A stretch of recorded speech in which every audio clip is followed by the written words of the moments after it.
संविधान से बड़ा कोई नहीं है। दल बदल कानून में एक दिक्कत हो गई। अब हम कांग्रेस पार्टी की तरफ से, मैं रघु शर्मा जी, आज पूरी ऑथेंटिसिटी के साथ ये डिमांड करते हैं कि दल बदल कानून में ये तो कानून बन गया कि 2/3 लोगों के साथ ही आप दल बदल कर सकते हो। अब ये भी कानून बनना चाहिए कि दल बदल करने का जो जुर्म करे, जो षड्यंत्र करे, जो दल बदल करे, उनके लिए सजा का प्रावधान हो।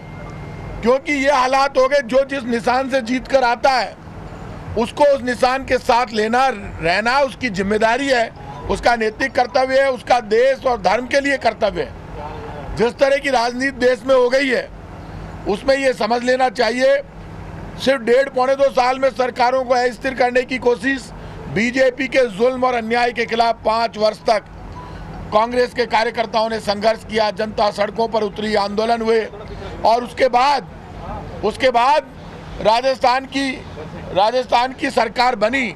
आज हम सब की जिम्मेदारी बनती है कि जो हमारी सरकार बनी उस सरकार को लेकर 5 वर्ष तक हम राजस्थान की जनता की सेवा करें। मैं इतना कह सकता हूं, आज जो हमारे विधायक साथी जैसलमेर जा रहे हैं, वो विधायक साथी जैसलमेर इसलिए जा रहे हैं कि मुख्यमंत्री अशोक गहलोत जी की रणनीति एक है कि एक भी विधायक टूटे नहीं, कोई भी विधायक को लेकर किसी भी तरह की परेशानी पैदा नहीं हो।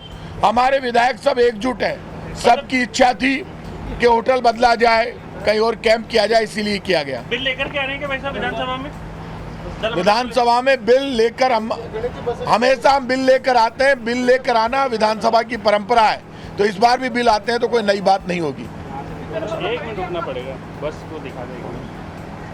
1 मिनट, हाँ दिखाओ ना। 1 सेकंड हो जाएगा।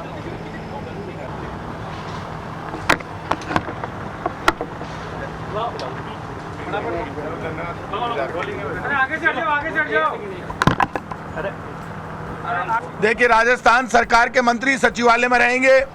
बीजेपी के कुछ नेता जो रोज झूठ बोल रहे हैं, जो बागियों के गुलाम बनकर बार बार बयानबाजी करते हैं और जिस तरह की भाषा का प्रयोग करते हैं, राजस्थान की जनता ने उनका असली काला चेहरा देख लिया।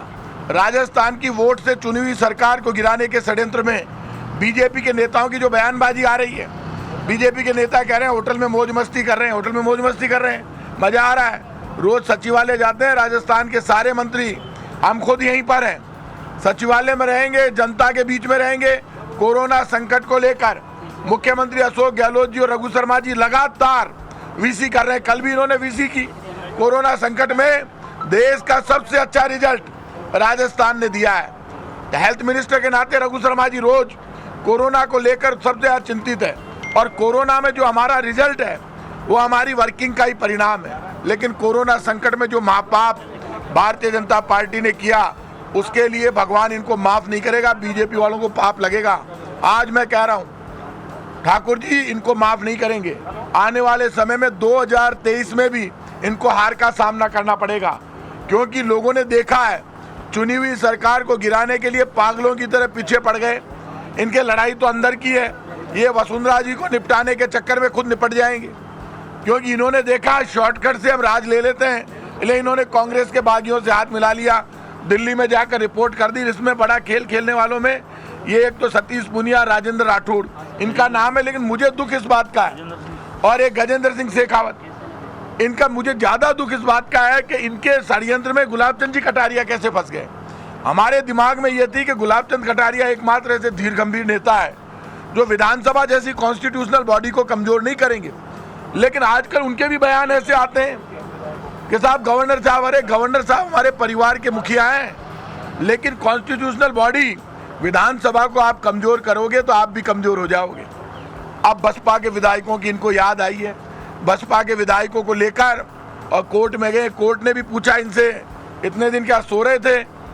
ये कानून में प्रावधान है, एक साथ शामिल हो सकते हैं, जितने घोड़े खोल सकते हैं उतने घोड़े बीजेपी खोल रही है। अब बीजेपी ये और चाहती है, होटल में क्यों लेकर जा रहे हो, जैसलमेर क्यों जा रहे हो, सरकार बचाने की कोशिश क्यों कर रहे हो। क्या सरकार बचाना एक अच्छे, सच्चे और कैपेबल मुख्यमंत्री की ड्यूटी नहीं है?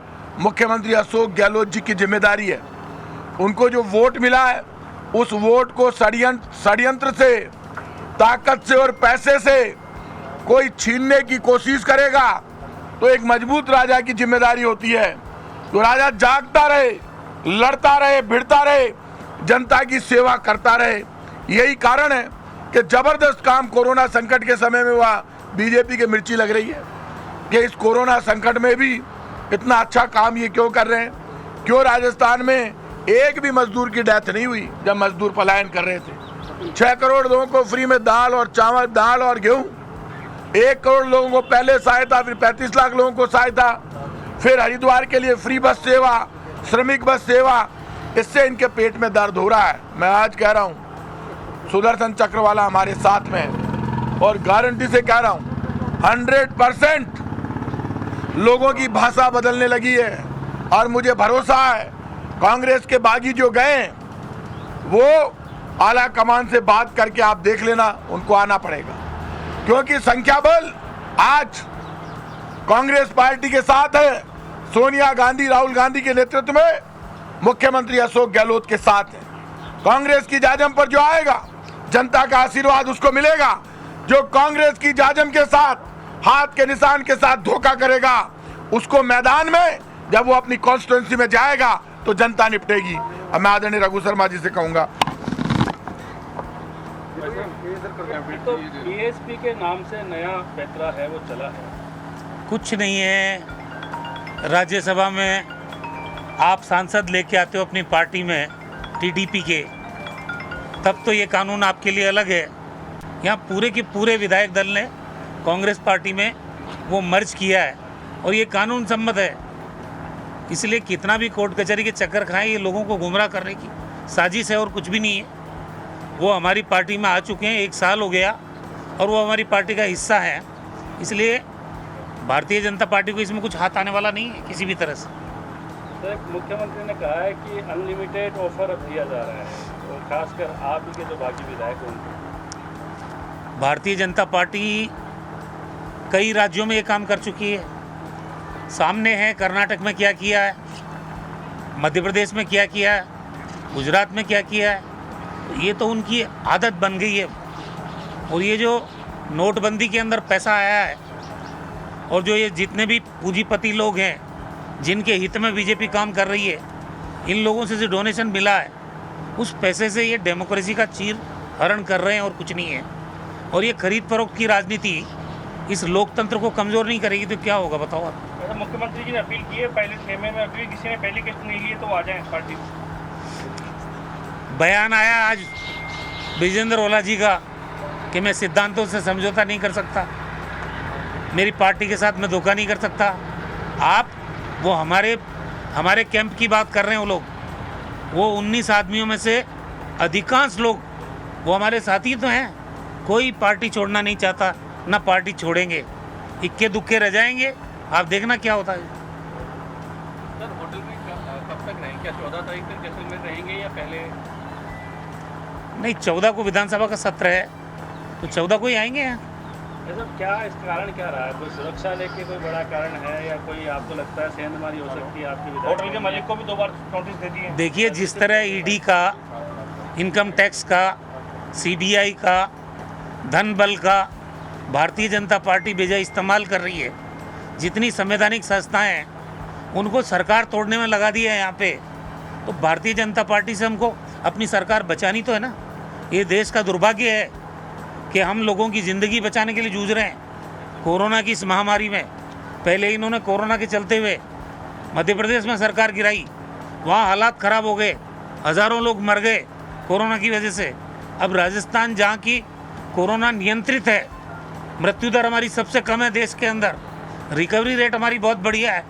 अब ये इनका पूरा ध्यान, पूरा फोकस सत्ता हथियाने के लिए है। कोई आदमी कोरोना में मरे जिए, इनको कोई फिक्र नहीं है। प्रधानमंत्री एक तरफ तारीफ कर रहे हैं कि राजस्थान में कोरोना का मैनेजमेंट बहुत अच्छा हो रहा है, और दूसरी तरफ ये सरकार गिराने में भारतीय जनता पार्टी पूरी ताकत झोंक रही है। ये लोकतंत्र का दुर्भाग्य है।